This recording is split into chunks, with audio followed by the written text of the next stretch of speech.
The autumn winds carried the scent of approaching winter across the Norwegian fjords, whistling through the gaps in Bjorn's wooden longhouse as he stirred the evening stew. The harvest had been modest this year, enough to survive the cold months ahead, but little more. His weathered hands, scarred from years of working the stubborn northern soil, ladled the thick barley and mutton broth into wooden bowls for his family. "Papa, someone's coming up the path," called his daughter Astrid from the doorway, her young voice cutting through the howling wind. At 12 winters old, she had inherited her mother's keen eyes and her father's cautious nature. Bjorn set down the ladle and moved to the small window, peering through the oiled hide that served as glass. Through the gathering dusk, he could make out a solitary figure struggling against the wind, wrapped in what appeared to be little more than rags. The figure moved slowly, deliberately, as if each step required great effort.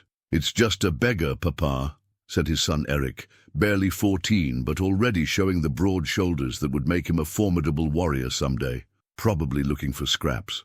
"Even beggars deserve Christian mercy," Bjorn replied, though he knew such charity could mean the difference between his family having enough food for winter or going hungry. His wife Ingrid had died 3 winters past from a fever, leaving him to raise their 2 children alone while managing their small farm on the outskirts of Trondheim. The knock came soft but persistent, not the demanding pound of a warrior or the urgent rap of someone bearing news, but the hesitant tap of someone who had learned not to expect welcome. Bjorn unbarred the heavy wooden door, and cold air rushed in along with swirling snowflakes.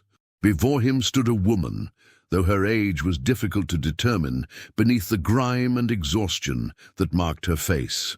Her clothes were indeed little more than rags, a torn woolen dress that might once have been blue, wrapped with a cloak so patched and faded its original color was impossible to guess. But it was her eyes that struck him most profoundly.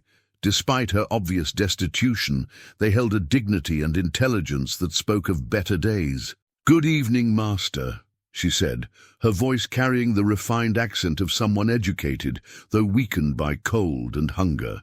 "I apologize for disturbing your meal. I've been traveling for many days, and I wondered, might you spare even the smallest morsel of food? I have no coin to offer, but I could perhaps help with some small task." Eric stepped forward, his hand instinctively moving toward the sayax at his belt, a gesture more protective than threatening. "Papa, we barely have enough for ourselves." The woman's gaze fell to the ground. "I understand, young master. I will trouble you no further." She began to turn away, her shoulders sagging with defeat. Something in her bearing, in the quiet acceptance of yet another rejection, stirred something deep within Bjorn's chest. He thought of Ingrid, who had always insisted they help others when they could. "Wait," he called, stepping aside from the doorway. "Come in. Warm yourself by our fire." Eric set another place at the table. "But Papa," Eric began. "We have enough," Bjorn said firmly, though he knew it wasn't entirely true. No one should face a night like this on an empty stomach. The woman paused at the threshold, as if unsure she had heard correctly. "You would truly share your meal with a stranger?"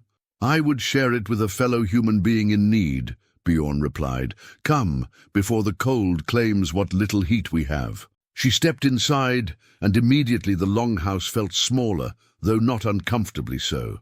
As she removed her ragged cloak, Bjorn noticed her posture straighten slightly, revealing a bearing that suggested nobility despite her current circumstances. Her hair, when freed from its makeshift hood, was golden beneath the dirt, the kind of golden hair that poets sang about in the great halls. Astrid, ever curious despite her father's teachings about caution, approached with a wooden bowl filled with hot stew. "What's your name?" she asked with the directness of youth. The woman accepted the bowl with hands that trembled, whether from cold, hunger, or emotion, Bjorn couldn't tell. "I am Sigrid," she said after a moment's hesitation, "and you have shown me more kindness than I have received in many weeks." And as they gathered around the simple wooden table, Bjorn watched their unexpected guest. She ate slowly, deliberately, as if savoring not just the food but the warmth and companionship. Her manners, even in her desperate state, spoke of royal upbringing. The way she held her spoon, the careful way she broke her bread, the gracious nods she gave when spoken to. "You're not from around here," Eric observed, his initial suspicion giving way to curiosity. "Your accent?" I've traveled far," Sigrid replied carefully. "From the Eastern Kingdoms, political difficulties forced me to leave my home." Bjorn nodded, understanding. These were troubled times, with petty kings constantly warring over territories and succession rights. Many nobles had found themselves exiled, stripped of lands and titles by stronger rivals. It explained much about this woman, her bearing, her refined speech, her obvious education, and her current destitute state. "These Eastern Kingdoms?" Astrid asked with innocent curiosity. "Were you someone important there?" Sigrid's spoon paused halfway to her mouth, and for a moment something flickered across her features. Pain, perhaps, or longing. "I was someone different then," she said quietly. "Someone who had never known hunger or cold or rejection.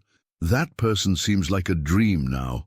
The wind rattled the longhouse walls, and snow began to accumulate against the windows. Bjorn glanced outside and frowned. "This storm is worsening. You cannot travel tonight. The paths will be treacherous, and wolves hunt when the weather drives deer to seek shelter."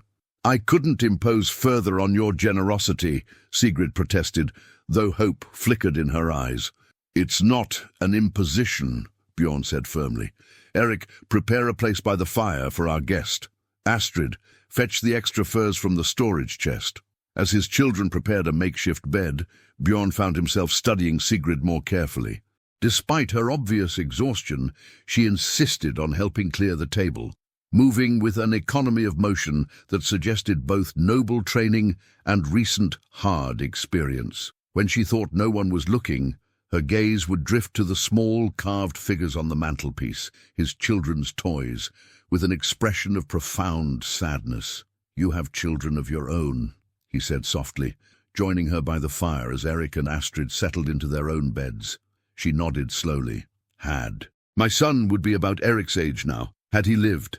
My daughter was younger than Astrid when—" She trailed off, staring into the flames.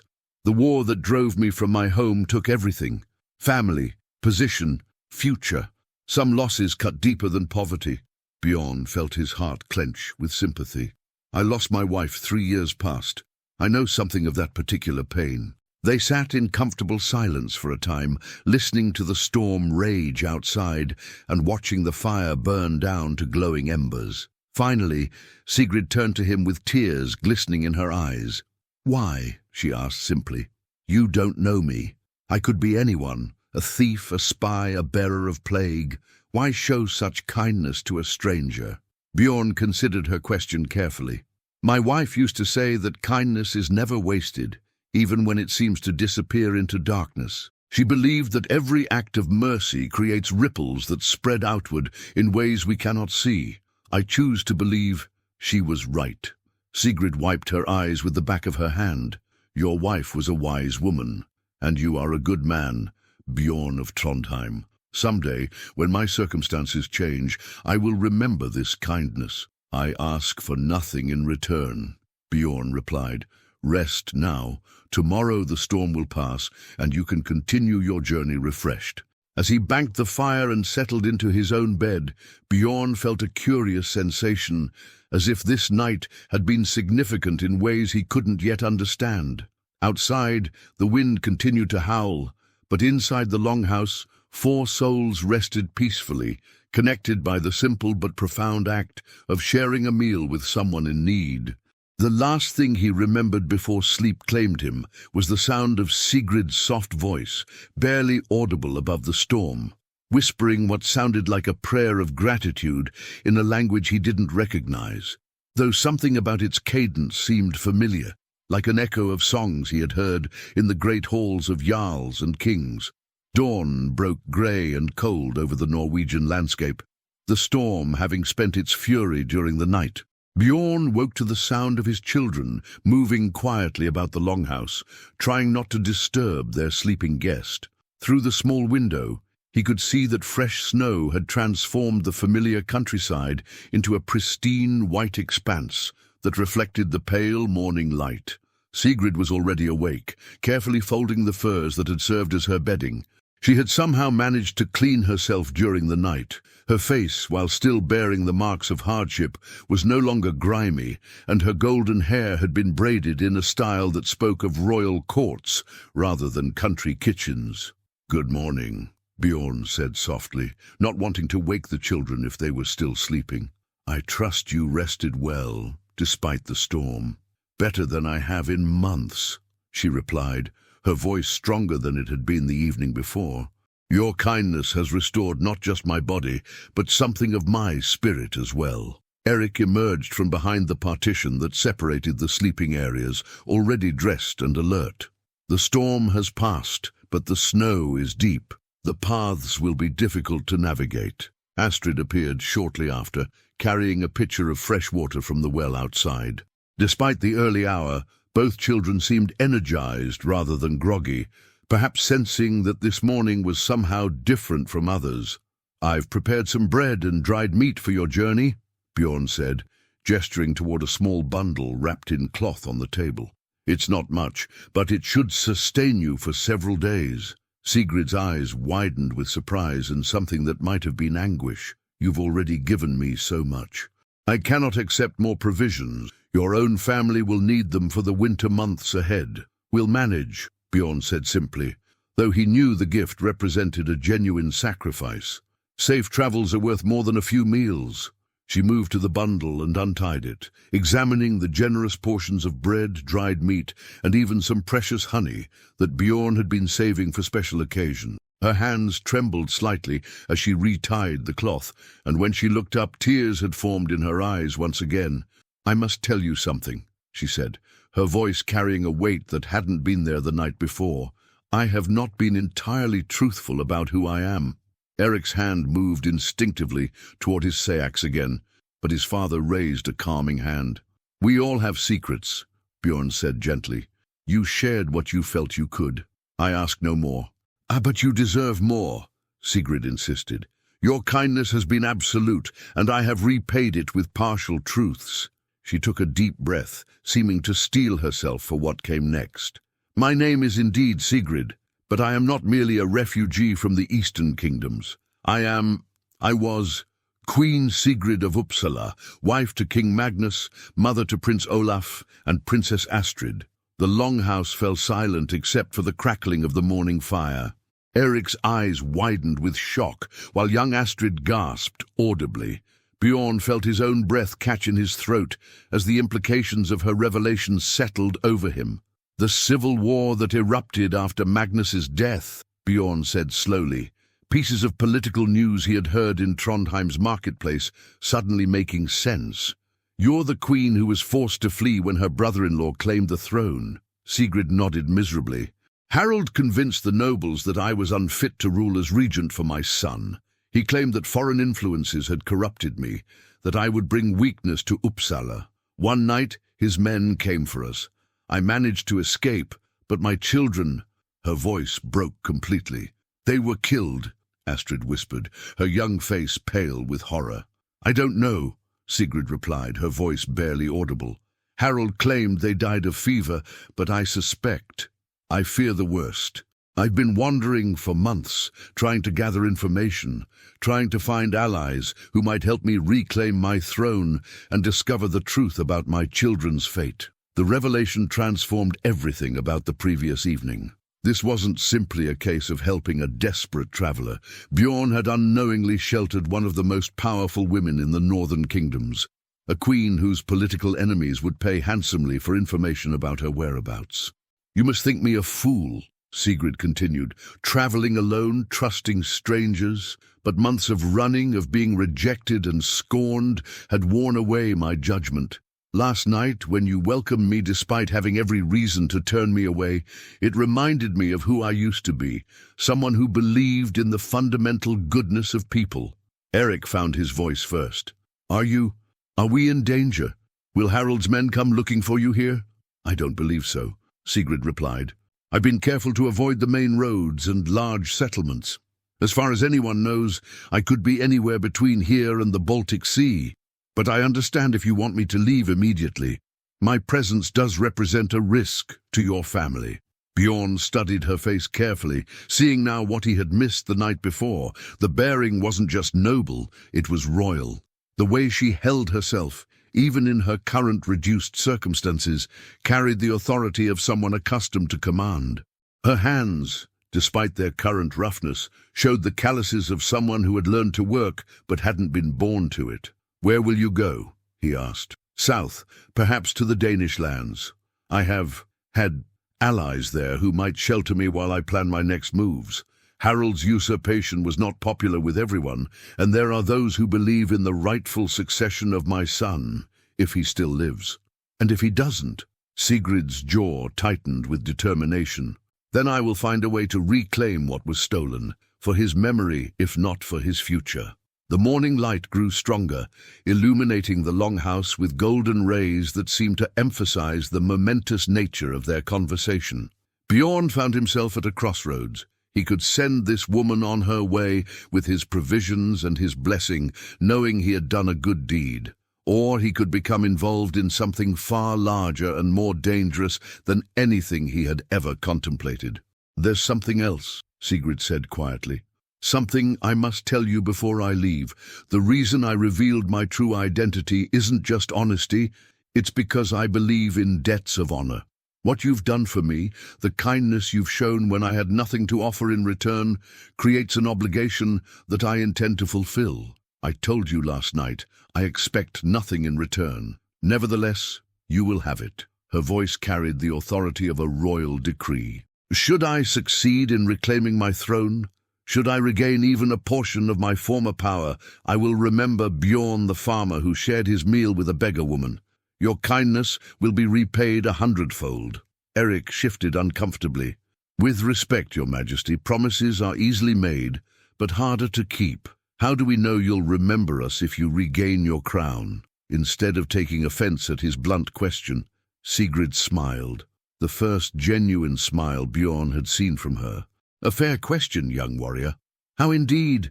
She reached into the folds of her ragged dress and withdrew something that caught the morning light with brilliant fire, a golden ring set with rubies, clearly of royal craftsmanship. "This was my wedding ring," she said, offering it to Bjorn. "It's the last valuable thing I possess, and by rights I should trade it for supplies and shelter in some distant town. Instead, I want you to have it, not as payment for your kindness, but as surety for my promise. When I return to reclaim what was stolen from me, I will come for this ring, and when I do, I will bring rewards that will transform your family's fortune." Bjorn stared at the ring, understanding its significance. This wasn't just valuable jewelry, it was a symbol of royal authority, a piece of Uppsala's crown jewels. To accept it was to become complicit in Sigrid's cause, to tie his family's fate to her success or failure. "I cannot accept something so precious," he said finally. "You must," she replied firmly, "not because I demand it, but because it represents hope, yours and mine. Take it as proof that kindness does create ripples, that mercy is never wasted, and that sometimes helping a stranger changes the course of kingdoms." The weight of her words hung in the air as Bjorn slowly reached out and accepted the ring. It felt warm in his palm, heavier than its size suggested, carrying the weight of promises and possibilities. As Sigrid prepared to depart, wrapping herself once again in her ragged cloak and shouldering the bundle of provisions, she paused at the threshold and turned back to face the family that had sheltered her. "Remember this morning," she said, her voice carrying the cadence of prophecy. "Remember it when the seasons change and the world shifts around you. What has been given in kindness will return transformed, and what seems ending today is actually beginning." With that, she stepped out into the pristine snow, leaving only footprints and the lingering scent of hope in the cold morning air. 1 year later, autumn had returned to the Norwegian fjords with its familiar palette of gold and crimson. Bjorn worked in his fields, gathering the last of the harvest, a much better yield than the previous year, though he attributed this more to favorable weather than to any change in his farming methods. The ring Sigrid had left with him rested in a small wooden box beneath loose floorboards in his longhouse, a secret he had shared with no one, not even his children. Eric, now 15 and growing stronger each day, helped load the harvested grain into their small cart. At 13, Astrid had taken on more of the household responsibilities, managing their modest home with efficiency that reminded Bjorn painfully of his late wife. "Papa, there's dust on the horizon," Astrid called from where she stood, shading her eyes against the afternoon sun. "Someone's coming up the valley road." Bjorn straightened, wiping sweat from his brow as he followed her gaze. In the distance, he could indeed see movement, not the simple dust cloud of a single traveller or even a small merchant caravan, but something much larger. As minutes passed, the distant shapes resolved into what appeared to be a substantial company of riders, moving in organized formation. "That's a lot of horses," Eric observed, his hand unconsciously moving toward the sword he now wore, a proper warrior's blade that Bjorn had purchased with some of their surplus grain from the previous year. "More than I've ever seen on our road." The procession drew closer, and Bjorn felt his breath catch in his throat. At the front rode a figure in gleaming mail beneath a rich blue cloak, mounted on a magnificent white destrier that pranced with barely contained energy. Even at a distance, something about the rider's bearing was familiar, stirring memories of a desperate woman who had sought shelter on a stormy night. Behind the lead rider came a formation that took Bjorn's breath away. Hundreds of mounted warriors in full battle array, their spears creating a forest of steel points against the autumn sky. Banners flew above them, displaying heraldry that Bjorn recognized from tales told in Trondheim's Great Hall. The golden tree of Uppsala, the crossed axes of the Danish kingdoms, and others he couldn't immediately identify. "Sweet Jesus," Eric whispered, using the Christian oath that had become common even among those who still honored the old gods. "That's an army." As the procession approached their modest farmstead, Bjorn could see more details. The lead rider was indeed a woman, her golden hair flowing free beneath a circlet of gold that caught the afternoon sunlight. Her face, now well-fed and bearing the confident expression of restored authority, was unmistakably that of the beggar woman who had shared their table a year ago. Queen Sigrid of Uppsala had returned, and she had not come alone. The massive procession halted before Bjorn's longhouse with military precision. Banners snapped in the breeze as hundreds of warriors sat motionless in their saddles, creating an awesome display of organized power. At a gesture from their queen, a herald rode forward, a man whose rich clothing and confident bearing marked him as someone of considerable importance. "By royal decree of Queen Sigrid of Uppsala, defender of the faith and protector of the northern realms," the herald called in a voice trained to carry across battlefields, "let it be known that this house and all who dwell within it are under the personal protection of Her Majesty. Let Bjorn, son of Gunnar, present himself to receive the gratitude of his sovereign."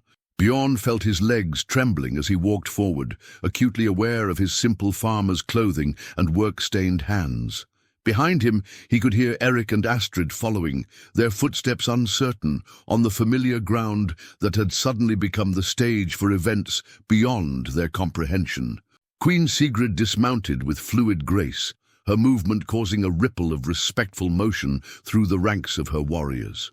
As she approached, Bjorn could see that the year had transformed her completely. Gone was the desperate refugee, replaced by a woman who radiated authority and power.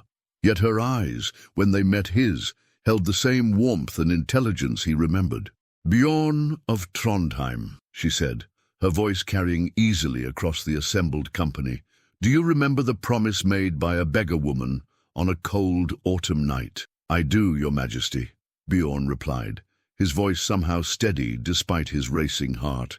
"And do you still possess the token left with you as surety for that promise?" "I do." Sigrid smiled, not the desperate expression of a year ago, but the confident smile of a queen who had reclaimed her birthright. "Then the time has come for promises to be fulfilled and kindness to be rewarded." She gestured to one of her companions, a man whose rich robes and golden chain of office marked him as a high-ranking administrator. "Master Leif, read the proclamation." The administrator unrolled a scroll of parchment that seemed to glow in the afternoon light. "By royal decree of Queen Sigrid of Uppsala, in recognition of extraordinary kindness shown to our person in our time of greatest need, we hereby grant to Bjorn, son of Gunnar, and to his heirs in perpetuity, the following rewards." As the formal language rolled over him, Bjorn struggled to comprehend the magnitude of what was being offered. Land, not just the small plot he currently farmed, but vast holdings stretching from the fjord to the distant mountains. Title, he was being elevated to the rank of Jarl, with all the authority and responsibility that entailed. Wealth, chests of silver and gold sufficient to ensure his family's comfort for generations. Furthermore, the administrator continued, His Majesty Prince Olaf, rightful heir to the throne of Uppsala and son of Queen Sigrid, having survived the usurper's attempted assassination through the intervention of loyal retainers, hereby declares Bjorn of Trondheim to be his sworn brother, with all rights and privileges thereof. A young man stepped forward from the ranks of nobles surrounding the queen, perhaps 16 years old, bearing a striking resemblance to Sigrid, but with the broader shoulders and stronger jaw that promised to make him a formidable king someday. Despite his youth, he carried himself with natural authority, and when he spoke, his voice held the clear tones of command. "Bjorn, son of Gunnar," Prince Olaf said formally, "when my mother was lost and desperate, you showed her the kindness that preserved not just her life, but the hope that enabled her to reclaim our stolen kingdom. You asked nothing in return, expected no reward, sought no advantage. Such honor deserves recognition that will echo through the ages." The prince drew his sword, a magnificent blade that seemed to sing as it cleared its scabbard, and extended the hilt toward Bjorn. "I offer you brotherhood in arms, a bond that makes you family to the royal house of Uppsala. Will you accept this honor?" Bjorn's hands shook as he reached out to grasp the sword hilt. The moment his fingers closed around the ancient steel, cheers erupted from the assembled warriors, hundreds of voices raised in celebration of a farmer's elevation to the highest ranks of nobility. But it was Sigrid's voice that he heard most clearly above the din, speaking words meant for his ears alone. "I told you that kindness creates ripples, that mercy is never wasted. Today you see the truth of those words." As the celebrations continued around them, Eric and Astrid stood in stunned silence, trying to process the transformation of their lives. No longer would they be simple farmers struggling to survive each winter. They had become part of something larger, a royal family, a kingdom, a destiny that stretched far beyond the modest boundaries of their previous existence. The golden ring that had rested hidden for a year beneath their floorboards would remain there no longer. It would be returned to its rightful owner, its promise fulfilled beyond anything Bjorn could have imagined. But more than that, it would serve as a reminder that sometimes the simplest acts of kindness can reshape the world in ways that ripple outward through time, touching lives and changing destinies in manners both profound and unexpected. As the autumn sun set behind the mountains, casting long shadows across the valley where a queen had once begged for shelter, the sound of celebration echoed off the fjord walls. A celebration not just of royal restoration, but of the fundamental truth that goodness, once given freely, returns transformed and multiplied beyond all expectation. 5 years had passed since Queen Sigrid's triumphant return to Bjorn's humble farmstead, and the transformation of their lives had exceeded even the grandest promises made on that memorable autumn day. The small longhouse had been replaced by a magnificent hall, worthy of Bjorn's new status as Jarl of Trondheim, its carved timbers and decorated gables reflecting the prosperity that had flowed from a single act of kindness. Bjorn, now bearing the title and responsibilities of nobility, stood on the carved balcony of his great hall, looking out over lands that stretched to the horizon, territories granted by royal decree and administered with the wisdom he had learned through years of patient farming. His hair, now touched with silver at the temples, framed a face that bore the confident expression of a man who had found his purpose in life. Below in the courtyard, his children had grown into their new roles with remarkable grace. Eric, now 20 and a formidable warrior, served as one of Prince Olaf's most trusted companions, his loyalty earned through shared dangers during the campaigns that had consolidated Queen Sigrid's restored kingdom. Astrid, 18 and beautiful, had become one of the Queen's ladies-in-waiting, her intelligence and kindness making her a valued advisor despite her youth. The Great Hall itself served as more than just a family residence. It had become a center of hospitality known throughout the northern kingdoms. No traveler, regardless of their apparent station, was ever turned away from Bjorn's door. Word had spread that the Jarl of Trondheim maintained the old traditions of hospitality with unprecedented generosity, and his table was always set for unexpected guests. On this particular evening, as snow began to fall outside the great windows, Bjorn reflected on the profound changes that had shaped his life. The desperate beggar woman who had sought shelter had indeed returned as a queen.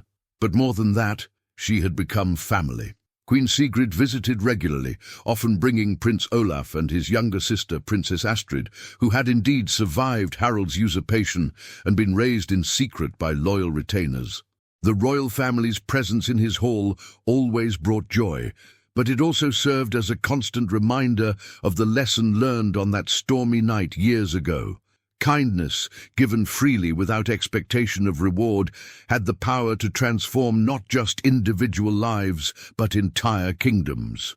The civil war that had torn Uppsala apart had been resolved not through superior military might alone, but through the alliances and loyalties that grew from Sigrid's restored faith in human goodness.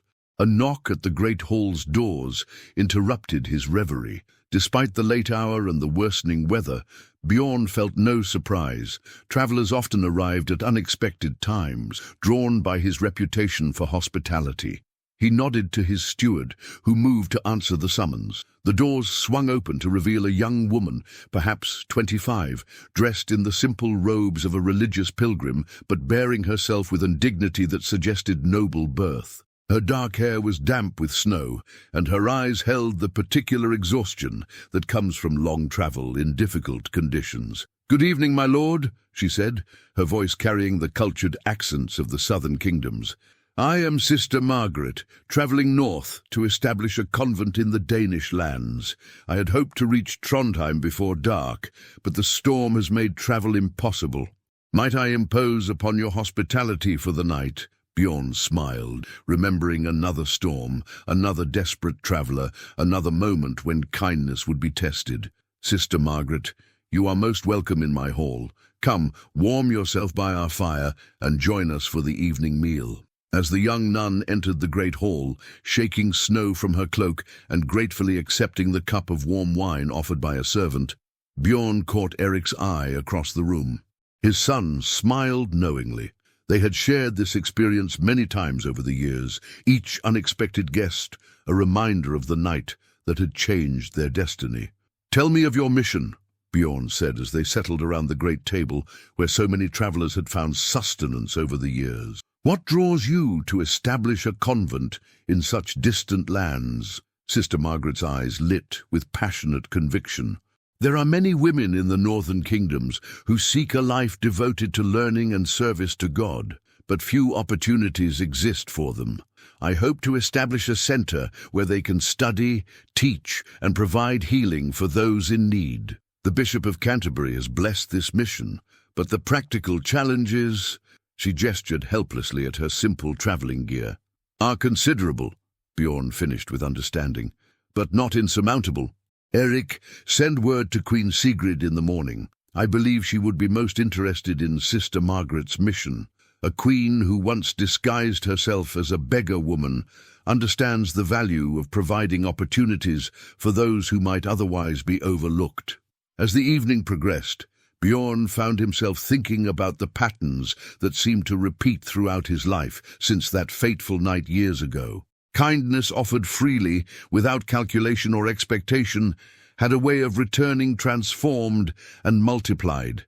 The beggar woman had become a queen, the simple farmer had become a jarl, and now another traveller in need might find her mission transformed by unexpected support.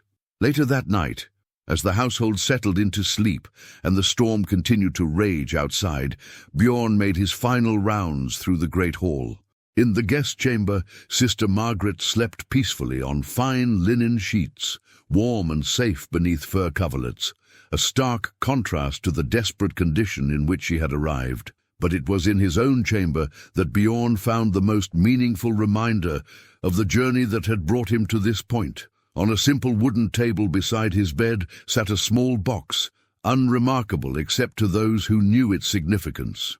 Inside, wrapped in silk, lay the golden ring that Queen Sigrid had returned to him years ago, not as payment for services rendered, but as a symbol of the enduring bond between their families. One act of kindness, he whispered to himself, as he had done countless times over the years. One meal shared with a stranger, and the world changed. Outside, the storm began to abate, and the first hints of dawn touched the eastern sky. Somewhere in the great hall, a fire crackled warmth into the winter air, ready to welcome the new day and whatever travelers it might bring. The legacy of kindness, once begun, would continue to ripple outward through time, touching lives and changing destinies in ways both profound and beautiful.